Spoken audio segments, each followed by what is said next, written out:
Salut à tous, aujourd'hui je vous parle de ça. Ça c'est l'objectif grand angle de la marque Freewell pour l'Osmo Pocket. Hop. Il y a quelques semaines, je vous ai parlé déjà de celui de la marque Ulanzi et depuis quelques jours, j'ai celui-là, la marque Freewell en test. Alors comme vous savez, Freewell, moi j'aime bien ce qu'ils font.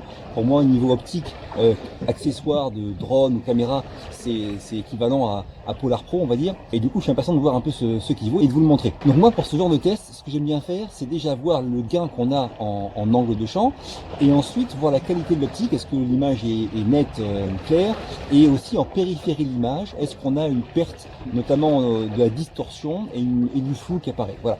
Donc c'est ça qu'on va essayer de voir sur cette optique-là.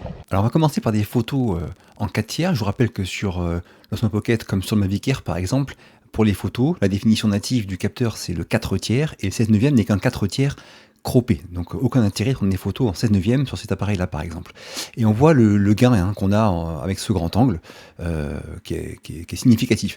Ensuite on va s'intéresser un petit peu au bord de l'image, sachant que l'Osmo Pocket fait une mise au point, donc plus on va se rapprocher ou s'éloigner du sujet qui est le champignon là, et moins ce sera net.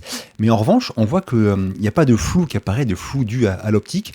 Ça reste une image qui est détaillée, précise, c'est propre, franchement c'est très propre. Maintenant, on va voir un petit peu la distorsion, plus précisément, avec ces barres à la verticale. Là, je suis sans le filtre, donc tout objectif a une distorsion, quel qu'il soit, plus ou moins prononcée. Là, je passe avec l'objectif grand angle, et on voit sur la barre de droite une très légère distorsion. Entre le bas et le haut de la barre, là, on voit que ça ne suit pas tout à fait le bord de l'image, mais bon, c'est vraiment très léger. Encore une fois, n'importe quel objectif, quel qu'il soit, n'importe quel appareil, a toujours une légère distorsion sur les bords. Donc là, franchement, c'est tout à fait acceptable, c'est vraiment du bon travail.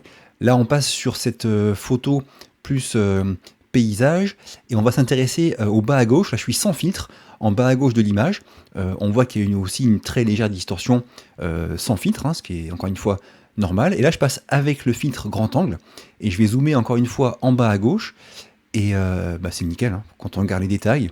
Sur l'arête du mur de gauche, de la colonne, il y a une légère distorsion, mais on garde du détail, c'est très précis, très net. Maintenant on passe sur des plans vidéo, pour que vous voyez le gain sur la vidéo. Donc voilà, on voit encore une fois, attardez-vous bien sur les bords de l'image, franchement, il n'y a rien à dire, c'est très très propre. Alors maintenant, on va le comparer à l'objectif de la marque Ulanzi. Forcément, celui-là, comme vous savez, je l'ai offert à l'un d'entre vous. Donc, j'ai plus sous la main. Par contre, on va voir des images prises au même endroit et essayer de comparer un petit peu s'il y a une différence de gain en angle et s'il y a une différence de propreté au niveau de la périphérie de l'image. Donc là, voilà, j'ai calé les deux images sur la droite au même endroit et on voit à gauche le gain qu'on a. Donc là, c'est flagrant. Sur la droite, Ulanzi, non seulement on a du flou sur la gauche de l'image, là, mais en plus, on voit qu'on gagne en angle avec le Freewell sur l'image de gauche. Et ce qu'on gagne est net. Donc là, franchement, il n'y a pas photo, il y a plus d'angle et c'est plus net. C'est vraiment sans appel. Voilà, donc vous voyez, il est quand même mieux le Freewell que le Ulanzi, ce qui est normal. Freewell, c'est l'un des deux leaders, on va dire, dans la catégorie, mais il a aussi un prix, il vaut le double environ de l'autre. Donc le celui de la marque Ulanzi est autour de 15 € et le Freewell autour de 30 €. Voilà. Donc après ce sera à vous de voir ce que vous voulez. Il faut savoir que c'est le même principe, c'est-à-dire qu'il faut d'abord allumer la caméra, laisser s'équilibrer la nacelle et seulement après on peut mettre l'objectif. Comme sur le Ulanzi. Et après sinon niveau design, il dépasse beaucoup de l'objectif, mais bon c'est pas un défaut. Après il est très léger et je trouve que la qualité est quand même très bonne. Voilà. Donc à vous de voir ce que vous en pensez. Entre 15 € ou 30 €, est-ce que la différence de prix vaut la différence de qualité? Moi je pense que oui, mais bon, ça n'est que mon avis. Dites-moi en commentaire ce que vous en pensez vous. Et je profite de la vidéo pour vous dire qu'il y a une mise à jour récente de l'Osmo Pocket qui amène différentes choses. Par exemple, qui amène la résolution la définition 2,7K, ce qui est quand même assez pratique, notamment parce que les fichiers de l'Osmo Pocket sont assez lourds et donc ceux qui ne veulent pas filmer tout le temps en 4K pourront utiliser le 2,7K. Ça c'est une bonne nouvelle. Ils ont aussi amélioré l'autofocus qui est régulièrement amélioré, mais je trouve qu'il est quand même pas mal. Si on fait des petits tests là à la main, là je mets la main, hop j'enlève, on voit la mise au point, comment elle est gérée. Je trouve que c'est plutôt pas mal ce qu'elle fait Osmo Pocket. Ils ont aussi amélioré la gestion de l'autofocus pour le motion lapse. Ça c'est bien parce que sur un motion lapse qui peut durer une demi-heure ou une heure, si quelqu'un passe devant le champ ou si un oiseau passe, et ben la caméra elle peut jouer sur le focus et donc ça peut faire à la fin un motion lapse qui est un peu pourri parce que ça bouge tout le temps, alors qu'on veut au contraire qu'il reste fixe le focus sur un motion lapse. Voilà, donc ils ont amélioré un peu l'algorithme de ça. Ils ont aussi amélioré la qualité du focus de nuit, notamment d'après ce qu'ils disent pour les feux d'artifice.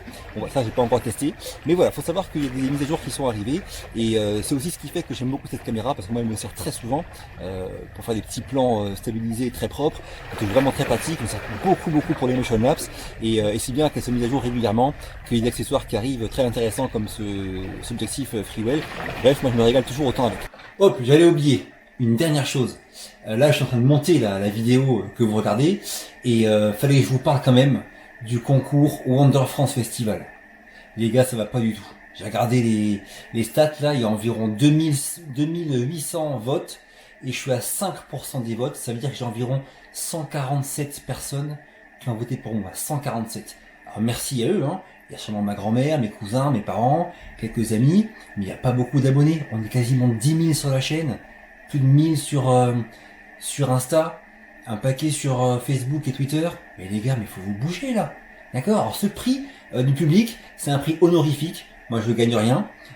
Contrairement aux autres prix qui seront décernés par le jury. Ce prix du public, en fait, c'est juste voilà, pour le plaisir de l'avoir. Mais c'est quand même sympa. Alors, s'il vous plaît, je vous mets les liens en dessous. Et cliquez dessus, ça prend 25 secondes chrono. Et vous votez pour la vidéo numéro 19 si elle vous a plu. C'est la mienne sur la Côte d'Azur. Elle est sur ma chaîne aussi YouTube. Je vous quitte. À très vite pour la prochaine. D'ici là, bougez-vous. Bougez-vous.